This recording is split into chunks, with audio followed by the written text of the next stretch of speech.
আজকে দেখেন দেশের অবস্থা নিয়ে কিন্তু কেউ সুখী না, কেউ তৃপ্ত না, না রাজনৈতিক দলগুলা, না টকশো মারানিরা, না এমনকি সরকার, না জনগণ, না মিডিয়া।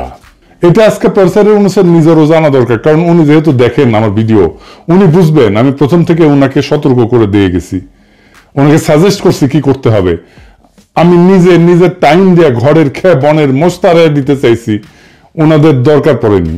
ওনারা বাংলাদেশের সেরা মেধা মাথাগুলোকে, মালগুলোকে এক জায়গায় করেছেন, আর আমরা তো আমাদের দরকার পড়বে কেন? তাই আমাদের কথা শোনার দরকার নাই ওনার। তবে এটা আজকে আমাকে পরিষ্কারভাবে বুঝাই দিতে হবে যে এই স্বপ্ন ভঙ্গ কেন হইল, প্রফেসর ইউনূসের ভুলগুলোর মধ্যে একটা প্রধানতম ভুল কি ছিল, তাহলে আমরা বুঝবো যে কি ভুল আমরা করছি আর ভবিষ্যতে কোন ভুলটা আমাদের পরিহার করতে হবে। যেটা হইল 1 বছর পরে।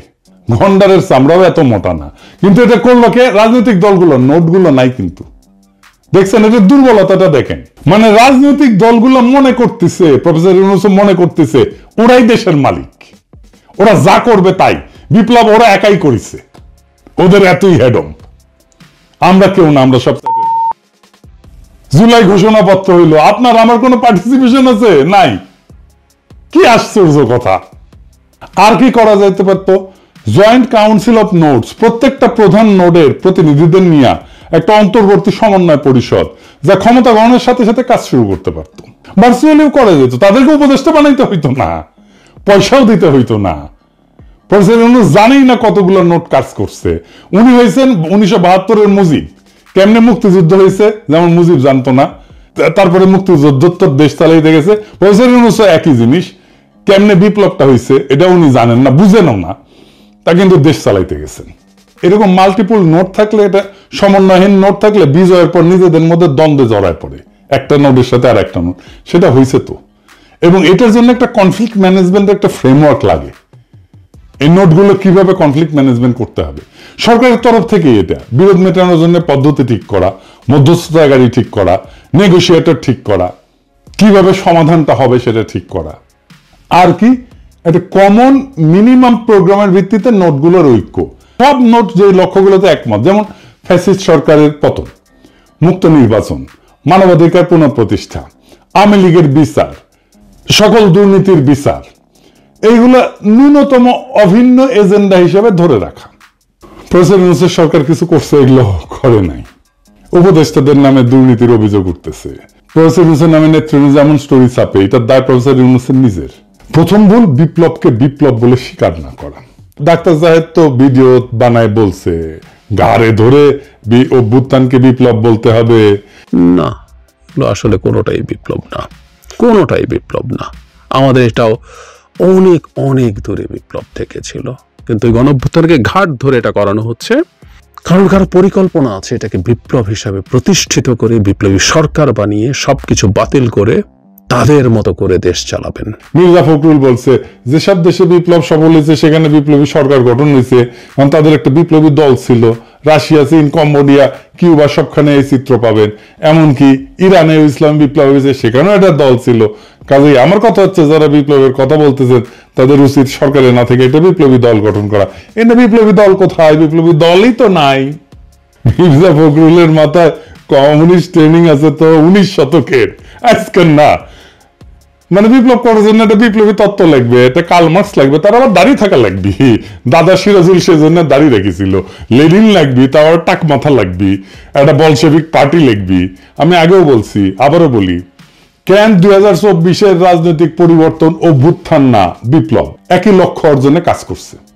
তো এখন এই শফিকের মনে হয়েছে এই লড়াইয়ের একজন মাস্টার মাইন্ড তো লাগবেই, কারণ বিপ্লবের তো একটা নেতা লাগে, একজন কার্ল মার্কস লাগে যার দাড়ি থাকে। হ্যাঁ, মাহফুজেরও দাঁড়িয়ে আছে একটু, তখন ছিল তো, বানিয়ে দিছে মাস্টার মাইন্ড। প্রফেসর ইউনূস মনে করেছেন এটা ছাত্ররা করেছে। সবাই অন্ধের হাতি দেখছে, সমস্ত নোট কেউ দেখে নাই। সেই কারণেই এইটা হাসিনার দমন প্রতিরোধে অসাধারণ সাফল্য দেখালো, বিপ্লবের পরে রাজনৈতিক ক্রিস্টালাইজেশন এইটা গঠন আর করতে পারে নাই, অসম্ভব দুর্বল হয়ে পড়ছে। এখন প্রশ্ন হচ্ছে এই দুর্বলতা কিভাবে কাটানো যেত? 19 শতকের মতো বিপ্লবী তত্ত্ব, বিপ্লবী দল বা বিপ্লবী নেতা দিয়া, একটা কেন্দ্র দিয়া আজকাল বিপ্লব হয় না। আজ হয় বিপ্লব কেন্দ্রহীন, কেন্দ্র ছাড়া সেন্টার থাকে না। বহু নোট বিপ্লব, নোট নোট এডিটর সাহেব নোটগুলো দেখান একটু, অনেকগুলা নোট। আমরা 2024-এর নোটগুলো দেখি, ধরেন একটা গোল গোল করে দেখাবেন, বিএনপি নোট, জামাত নোট, বৈষম্য বিরোধী ছাত্র আন্দোলন নোট, ছাত্র শিবির নোট, ছাত্র দল নোট, অন্যান্য রাজনৈতিক দল নোট, প্রবাসী diaspora note, YouTuber note, social media note, remittance যোদ্ধা নোট, রিক্সাওয়ালা নোট, কিশোর গ্যাং নোট, বিশ্ববিদ্যালয় ছাত্র নোট, দোকানদার নোট, ক্ষুদ্র ব্যবসায়ী নোট, শহুরে দরিদ্র লোক নোট, শ্রমিক নোট। এখন এই নোটগুলো কি দিয়ে যুক্ত ছিল? যুক্ত ছিল সোশ্যাল মিডিয়া দিয়ে, ইন্টারনেট দিয়ে। এডিটর সাহেব একটা নোটের সাথে আর একটা নোটের ইন্টারনেটের যোগ করে দেন, তাহলে সবাই বুঝবে। এবং সবগুলো যখন একসাথে হয় তখন এটা একটা বিশাল শক্তি হয়, কিন্তু একটা আলাদা নোট শক্তিহীন। এখানে কোনো কেন্দ্রীয় নেতৃত্ব নাই, কোনো একক সদর দপ্তর নাই, কমান্ড স্ট্রাকচার নাই। আন্দোলনের শক্তি আসে বহু ছড়ায় থাকা এইরকম নোট বা কেন্দ্র থেকে। নোটগুলোর মধ্যে সীমিত বা শূন্য সমন্বয় থাকে, তবুও তারা একই লক্ষ্যে একই দিকে ধাবিত হয়। এই ধরনের বিপ্লবকে বিভিন্ন একাডেমিক ধারা বা ক্ষেত্র থেকে বিভিন্ন নামে বর্ণনা করে। এটাকে যেমন বলা হয় ডিসেন্ট্রালাইজ রেভলিউশন বা লিডারলেস রেভলিউশন, মানে কোনো কেন্দ্রীয় কমান্ড বা স্ট্রাকচার নাই, প্রত্যেকটা গ্রুপ বা নোড নিজের মতো করে কাজ করে। 2 নম্বর, এটাকে বলা হয় নেটওয়ার্ক রেভলিউশন, মানে তথ্য প্রযুক্তি বা সামাজিক মাধ্যম যুগে ব্যবহৃত শব্দ। এইটা Manuel castle owner network of outrage and hope এই বইয়ে উনি আরব বসন্তের মতো আন্দোলনকে এইভাবে বর্ণনা করছিলেন। এটাকে সোয়ার্ম মুভমেন্টও বলা হয় বা সোয়ার্ম ইন্টেলিজেন্স পলিটিক্সও বলা হয়। মানে ধরেন পিঁপড়া বা মৌমাছি যেরকম ঝাঁকবদ্ধ প্রাণী থাকে না, এদের আচরণ থেকে নেওয়া ধারণা অনেক ছোট ছোট ইউনিট একসাথে একটা বড় পরিবর্তন ঘটায় দেয়, কেন্দ্রীয় কোনো মস্তিষ্ক ছাড়াই। এটাকে আরো বলা হয় সেলফ অর্গানাইজিং রেভলিউশন। এটাকে সিস্টেম থিওরি বা কমপ্লেক্সিটি স্টাডিজে এটা এই ধারণা ব্যবহার করা হয়। সমন্বয় ছাড়াই অনেকগুলো সত্তা নিজে থেকে একই দিকে মুভ করে। এটার আরেকটা টার্মিনোলজি আছে, পলিসেন্ট্রিক আপরাইজিং, রাজনৈতিক বিজ্ঞান এবং অর্থনৈতিক প্রশাসন তত্ত্বে ব্যবহৃত একাধিক কেন্দ্র যাদের মধ্যে সমন্বয় দুর্বল বা নাই, কিন্তু প্রত্যেকে একই ধরনের পরিবর্তনের দিকে আগাচ্ছে, ভয়ের কাছে নত হয়। কোনো একক নেতা নাই যে শত্রুর কাছে আত্মসমর্পণ করবে, সেই জন্য এখানে আত্মসমর্পণ করে না। নাহিদেরা তো ডিবি অফিসে হারুনের ওইখানে গিয়ে চাপে পড়ে আন্দোলন প্রত্যাহার করছিল, তাই না? আন্দোলন থামে নাই। এবং এইটা কি, এটা সৃজনশীল হয় এবং এটার অভিযোজন ক্ষমতা থাকে। বিভিন্ন নোট বিভিন্ন কৌশল ব্যবহার করে। মানে আমরা অনলাইনে ইউটিউবে একরকম কৌশল ব্যবহার করছি, বিদেশে একরকম কৌশল ব্যবহার করছি। আমরা রেমিটেন্স যোদ্ধারা তাদের রেমিটেন্স শাটডাউন করে দিছে, দেশে যারা কাজ করছে তারা আরেক রকম ভাবে কাজ করছে। এটার কিছু নেগেটিভ দিক আছে আবার। কি দীর্ঘমেয়াদে ক্ষমতা দখল এবং রূপান্তরের সমস্যা। বিপ্লবের পরে কে নেতৃত্ব দেবে, কিভাবে রাষ্ট্র পরিচালিত হবে, এতে বিভ্রান্তি এবং ক্ষমতার লড়াই শুরু হয়, তাই হয়েছে না?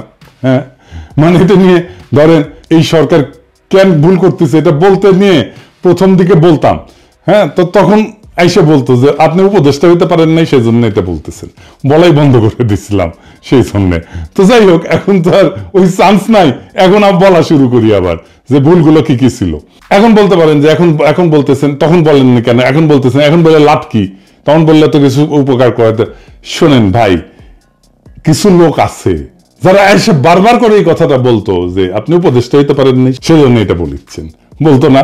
আপনারা নিজেরাই বলেন তো, তার চেয়ে কি দরকার এই গ্যাঞ্জামের মধ্যে ঢুকে লাভ আছে?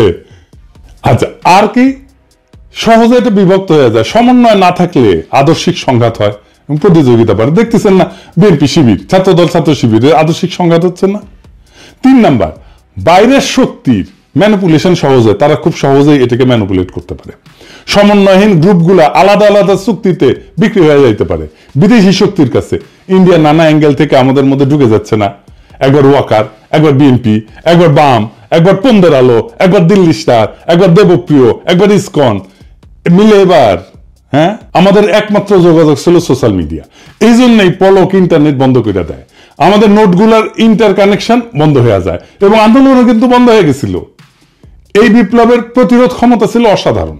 সরকার এক জায়গায় দমন করলে অন্য জায়গায় আন্দোলন জ্বলে উঠছে। ঢাকা বিশ্ববিদ্যালয়কে দমন করছে, প্রাইভেট বিশ্ববিদ্যালয় ফুসে উঠেছে। নোডাল আন্দোলনের এটাই চরিত্র, কেন্দ্র ছাড়া আন্দোলনের এটাই চরিত্র। তবে ফলাফলের সীমাবদ্ধতা স্পষ্ট আমাদের, তাই না? ক্ষমতা দখলের পরে পরবর্তী রূপকল্প নির্ধারণে অস্পষ্টতা ছিল, ফলে পুরানো রাজনৈতিক শক্তি এবং বাইরের কূটনৈতিক প্রভাব দ্রুত জায়গা দখল করে ফেলছে।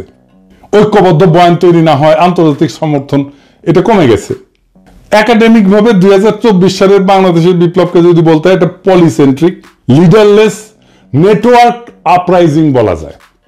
মানে বহুকেন্দ্রিক, নেতাবিহীন, সংযুক্ত একটা বিপ্লব বলা যায়, যেখানে বহু নোট সমন্বয়হীনভাবে, জি না, আমি বিপ্লবী সরকারের কথা বলবো না, এটা বলাটা এখন টাইম নষ্ট। এই লড়াইয়ের যে নোটগুলো ছিল, সেই নোটগুলোর মধ্যে আবার সংযোগ তৈরি করতে হতো, তাহলেই এটা একটা নিউরাল নেটওয়ার্কের মতো কাজ করতো। আপনারা জানেন তো যে আমাদের মাথার মধ্যে বিভিন্ন ব্রেনের সেল আছে, এবং এই সেলগুলো একটার সাথে একটা কানেক্ট করতে পারে, এবং সেই কারণে আমার মস্তিষ্কের প্রত্যেকটা সেল স্বয়ংসম্পূর্ণ, কিন্তু একজন একজনের সাথে কানেক্ট করে, কথা বলে। সেজন্যই আমরা আমাদের এই বুদ্ধিমত্তা দাঁড়ায়। সো ওই যে নোটগুলো, এইগুলোর কানেকশনগুলো যদি আমরা স্ট্যাবলিশ করে ফেলতে পারতাম, তাহলে এটা আবার নিউরাল নেটওয়ার্কের মতো কাজ করতো। তাহলে বুঝছেন তো, এই নোটগুলো আইডেন্টিফাই করছে প্রফেসর ইউনূস, করেন নাই। উনি জানেনই না কতগুলো নোট কাজ করছিল, কিভাবে করছিল। এই নোটগুলোকে নিয়ে একটা কনফারেন্স করা যেত না? ইন্টারন্যাশনাল কনফারেন্স করা যেত না? ভার্চুয়ালি সবাই যুক্ত হইতো, এমন না সবাইকে ডেকে নিয়ে যেতে হবে, তাই না? ভার্চুয়ালি সবাই যুক্ত হইতো। বিপ্লব বিজয়ের পরে অন্তর্বর্তীকালীন সরকারের কাঠামোর রূপরেখা তৈরি করতে মন্ত্রিসভা, আইন প্রণয়ন, বিচার, নিরাপত্তা, সব সেক্টরের দায়িত্ব কার কাছে যাবে, এটা করার জন্য আমরা 3 দিন তো টাইম পেয়েছি, করতে পারছি ঠিক মতো পারি নাই। কেন পারি নাই, কার জন্য পারি নাই, সেটা আর কইলাম না, সবাই উপদেষ্টা হইতে গেছে। এবং আমাদের একটা ট্রানজিশনাল চার্টার করতে হইতো। বিপ্লবের মধ্যেই সব নোডের প্রতিনিধিদের নিয়ে একটা সংক্ষিপ্ত ঘোষণাপত্র তৈরি করতে হতো, যেখানে সময়সীমা, নির্বাচন আয়োজন, আইন। ওনার 1 বছরের মধ্যে টাইম হইল না এই নোটগুলোকে আইডেন্টিফাই করে আবার কানেক্ট করার। আর রাজনৈতিক দলগুলো চলে গেল পিকনিক মুডে। উনি রাজনীতির লোক না, আমি মানলাম। যারা রাজনীতির লোক তাদের সাথে তো কথা বলবেন, উনি বোঝার চেষ্টা করবেন। উনি আশায় আছেন একটা ভালো নির্বাচন দিতে পারবেন, দিতে পারলে ভালো, তবে আমি খুব ভরসা পাইতেছি না। তবে এই নির্বাচনে খেলা হবে, অপ্রত্যাশিত ফলাফল হবে, আমি আগেই বলে রাখতেছি। তাই আমি চাই ফেব্রুয়ারিতে ইলেকশনটা হোক। 2024 এই বর্ষা বিপ্লব আমাদের শেখায়, এদেশে জনগণ যখন জেগে ওঠে, তখন ট্যাঙ্ক, গুলি, গুম কিছুই তাকে থামাইতে পারে না। আমরা দেখছি কিভাবে এক একটা নোড, এক একটা শহর, এক একটা শিক্ষা প্রতিষ্ঠান, এক একটা অঞ্চল, একটা প্রবাসী গ্রুপ একে অপরকে না চিনেও কোনো একক নেতা ছাড়াই এক হয়ে ইতিহাস লিখছে, ইতিহাস বদলাই দিছে। কিন্তু বিপ্লব শুধু ক্ষমতা বদল না, এটা ভবিষ্যৎ বদলের দায়ও। এই দায় এখনো পূর্ণ হয়নি। যারা ক্ষমতায়, তারা যদি এই নোটগুলোকে পুনরায় সংযুক্ত না করে সাধারণ মানুষের বিশ্বাস ফিরায় না আনে, তবে এই বিপ্লবের শক্তি আবারও তাদের বিরুদ্ধে জেগে উঠবে, আরো ভয়ঙ্কর ভাবে, আরো সংগঠিত ভাবে। আমরা ভুলে যাব না, বিপ্লবের আসল মালিক জনগণ, কোনো মাস্টার মাইন্ড না, কোনো ব্যক্তি না, কোনো দল না।